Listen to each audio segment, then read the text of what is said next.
강당 문이 아직 잠겨 있는데 줄 맨 앞에 지팡이 하나가 서 있었습니다. 굽은 대나무 지팡이 끝이 바닥을 딱딱 2번 쳤습니다. 지팡이를 쥔 손만 그 사람 몸에서 저 혼자 떨리고 있었습니다.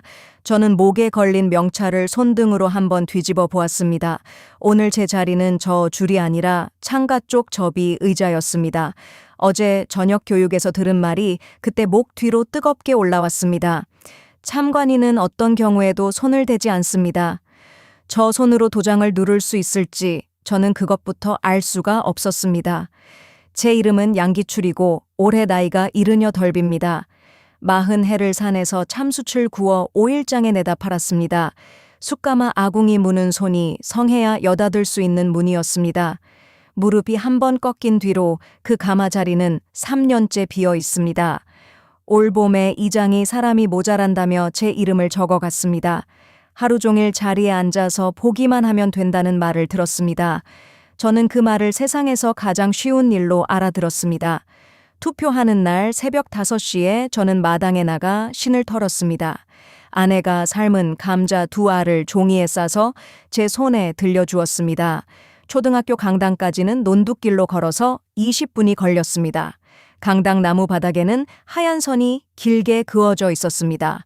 그 선을 따라 파란 천을 두른 기표소 넷이 나란히 서 있었습니다. 투표함은 문 쪽을 보고 상 위에 반듯하게 놓여 있었습니다. 젊은 여자 사무원이 제 목에 명찰줄을 걸어주었습니다. 명찰은 생각보다 무거워서 자꾸 뒤집혀 앞으로 돌아갔습니다. 옆자리 참관인은 저보다 20해쯤 젊은 도재석이라는 남자였습니다. 그는 무릎에 수첩을 펴놓고 들어오는 사람 수를 세고 있었습니다. 6시가 되자 강당문 2짝이 양쪽으로 열렸습니다. 지팡이를 짚은 그 어른이 맨 먼저 강당 문턱을 넘었습니다. 문턱을 넘는 동안 어깨가 한쪽으로 오래 기울어 있었습니다. 뒤에 선 사람이 그 일을 아랫말 허금순 할머니라고 불렀습니다. 할머니는 신분증을 꺼내려고 저고리 주머니를 3번 뒤졌습니다. 지팡이는 접수대에 세우지 못하고 벽 모서리에 기대 놓았습니다. 사무원이 이름을 확인하고 도장 찍을 자리를 알려주었습니다. 할머니는 투표용지를 2손으로 받아 가슴께까지 올렸습니다. 종이 끝이 할머니 숨결을 따라 잘게 흔들렸습니다. 할머니가 기표소 파란 천을 젖히고 안으로 들어갔습니다. 천이 내려오면서 그 아래로 신발코만 남았습니다. 강당, 아니 그때 잠깐 조용해졌습니다. 안에서 도장이 상을 두드리는 소리가 둔하게 났습니다. 한 번 나고 한참 있다가 또 한 번 겨우 났습니다. 저는 앉은 자리에서 발끝을 세웠다가 소리 없이 도로 내렸습니다. 줄은 어느새 강당 문 밖 계단을 지나 마당까지 나가 있었습니다. 한참 만에 천이 젖혀지고 할머니가 몸을 반쯤 내밀었습니다. 할머니는 도장을 쥔 손을 사무원 쪽으로 들어 보였습니다. 이게 손에서 자꾸 미끄러집니다. 사무원이 기표소 앞 2걸음 밖에서 걸음을 멈췄습니다. 젊은 사람은 2손을 등 뒤로 모으고 천 안쪽을 보지 않았습니다. 안에 들어가서는 제가 손을 도와드릴 수가 없습니다. 할머니는 천을 도로 내리고 다시 안으로 들어갔습니다. 도장이 상을 때리는 소리가 또 한 번 헛되게 났습니다. 저는 명찰줄을 손가락에 2번 감았다가 다시 풀었습니다. 산에서는 남의 지게가 기울면 뒤로 가서 받쳐주면 되었습니다. 손을 뻗는 것 말고 다른 방법을 저는 여태 배운 적이 없었습니다. 할머니가 2번째로 천을 젖히고 밖으로 나왔습니다. 이마에 땀이 배어 흰머리가 몇 가닥 눌어붙어 있었습니다. 옆자리 도재석이 수첩을 덮고 저를 건너다 보았습니다. 저 어른 들어가신 뒤로 벌써 15분째입니다. 저는 그 말에 접이 의자를 뒤로 조금 밀었습니다. 저는 자리에서 일어나 기표소 쪽으로 3걸음을 옮겼습니다. 할머니 손등에 파란 힘줄이 도드라져 올라와 있었습니다. 저도 모르게 제 오른손이 그 손목 쪽으로 올라갔습니다. 사무원이 옆걸음으로 다가와 제 앞을 막아섰습니다. 어르신 참관인은 그 자리에서 보기만 하시는 겁니다. 저는 올라가던 손을 제 허리춤에서 멈췄습니다. 강당 안 사람들의 눈이 그때 전부 제 명찰로 왔습니다. 저는 뒷걸음으로 창가접이 의자까지 돌아왔습니다. 앉으면서 2손을 뒤집어 무릎 위에 나란히 올려놓았습니다. 할머니도 창가 쪽 의자로 와서 잠깐 앉았습니다.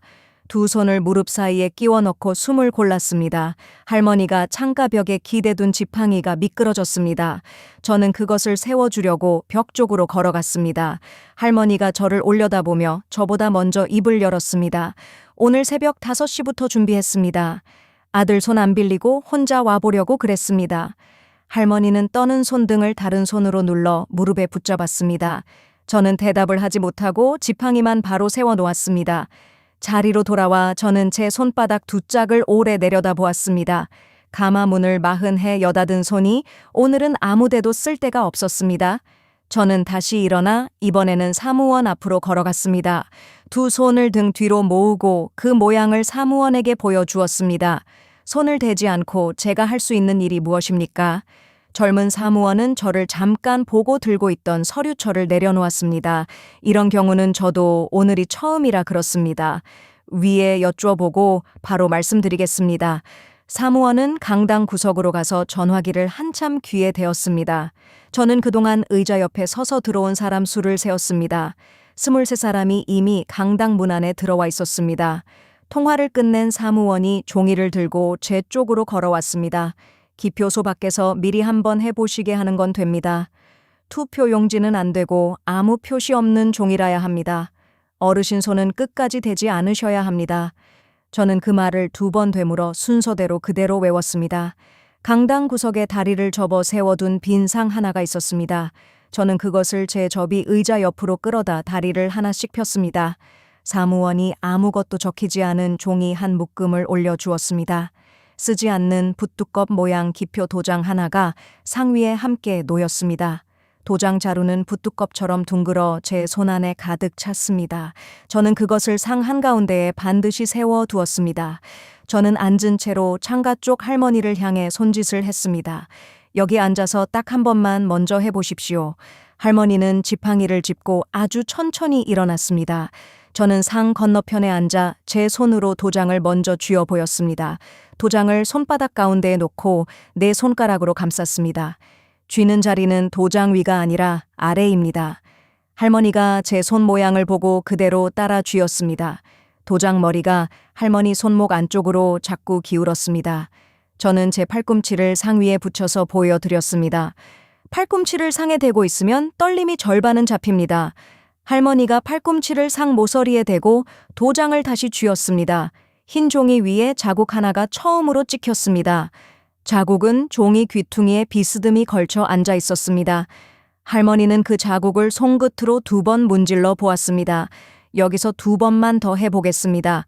3번째 자국은 종이 한가운데에 동그랗게 앉았습니다.